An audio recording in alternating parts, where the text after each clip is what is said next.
Hi friends, welcome back to கதம்ப சமையல். இன்றைக்கி நம்ம சமையலில் ஒரு மீன் குழம்பு ரெசிபி தான் பார்க்க போகிறோம். வீடியோக்குள்ளே போகிறதுக்கு முன்னாடி நம்ம சேனலில் ஃபஸ்ட் டைம் பார்க்குறவங்க மறக்காமல் கீழே இருக்க சப்ஸ்கிரைப் பட்டனை ப்ரெஸ் பண்ணிட்டு பக்கத்தில் இருக்க பெல் பட்டனை ப்ரெஸ் பண்ணிக்கோங்க. வாங்க வீடியோக்குள்ளே போயிடலாம். மீன் குழம்புக்கு நல்லெண்ணெய் ஊற்றிக்கிறேன். நல்லெண்ணெய் வந்து 3 ஸ்பூன் ஊற்றிக்கிறேன். தாளிக்கிறதுக்கு வடகம்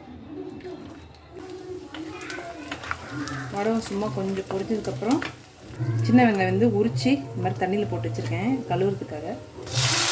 அது வெங்காயம் கொஞ்சம் வதங்கிட்டு இருக்கும்போதே பூண்டு வந்து ஒரு கை நிறைய எடுத்து உரித்து கழுவி வச்சுருக்கேன், அதையும் சேர்த்துக்கலாம்.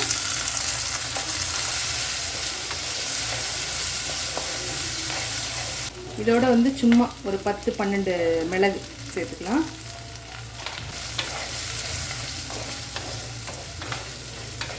இப்போ இது கொஞ்சம் வதங்கிட்டு இருக்கும்போதே நம்ம தக்காளியும் வந்து இதில் போட்டுக்கலாம்.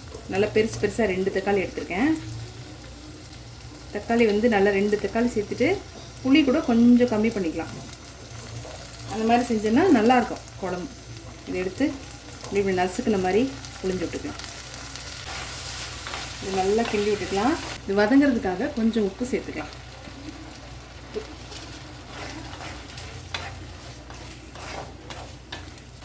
இது நல்லா வதங்கட்டும். வெங்காயம் பூண்டு எல்லாமே சூப்பராக வதங்கிடுச்சு.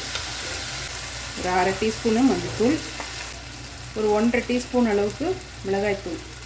நான் வந்து நம்ம வீட்டில் அரைச்ச மிளகாய்த்தூள் தான் சேர்த்துட்டேன். வழக்கமாக சேர்க்குற நம்ம குழம்பு மிளகாய்த்தூள் தான்.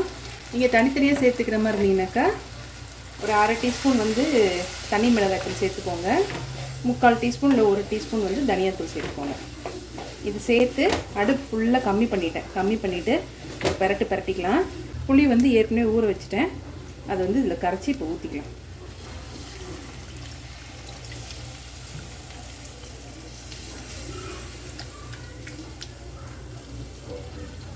தண்ணி வந்து நல்லா நிறைய ஊற்றி கொதிக்க விட்டு நல்லா சுண்டணும் குழம்பு. அப்போ தான் வந்து டேஸ்ட்டாக இருக்கும்.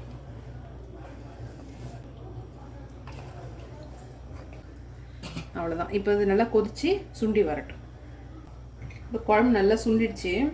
மீனை கழுவி வச்ச மீனை வந்து இதில் சேர்த்துக்கலாம்.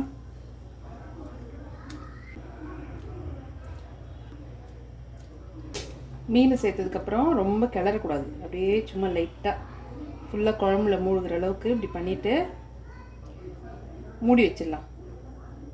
மீன் வந்து டக்குன்னு வெந்துடுங்க. ஒரு 2 நிமிஷம் 3 நிமிஷத்தில் வெந்துடும். மூடி வச்சிடலாம். ஒரு 3 நிமிஷம் கழித்து அடுப்பு ஆஃப் பண்ணிட்டோன்னா இந்த சட்டி சூட்லேயே இன்னும் சூப்பராக வெந்து வந்துடும். அவ்வளோதான், நம்ம குழம்பு சூப்பரான மீன் குழம்பு ரெடி ஆகிடும். ஓப்பன் பண்ணி பார்த்துடலாம்.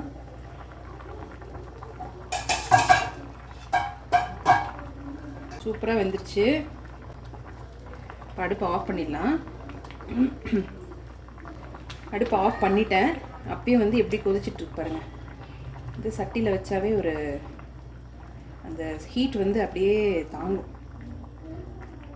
இந்த வீடியோ உங்களுக்கு பிடிச்சிருந்தா லைக் பண்ணுங்கள், உங்கள் ஃப்ரெண்ட்ஸுக்கும் ஷேர் பண்ணுங்கள். மறக்காமல் நம்ம சேனலுக்கு சப்ஸ்கிரைப் பண்ணுங்கள். இன்னொரு நல்ல ரெசிபியில் உங்களை நான் மீட் பண்ணுறேன். தேங்க்யூ. பாய் பாய்.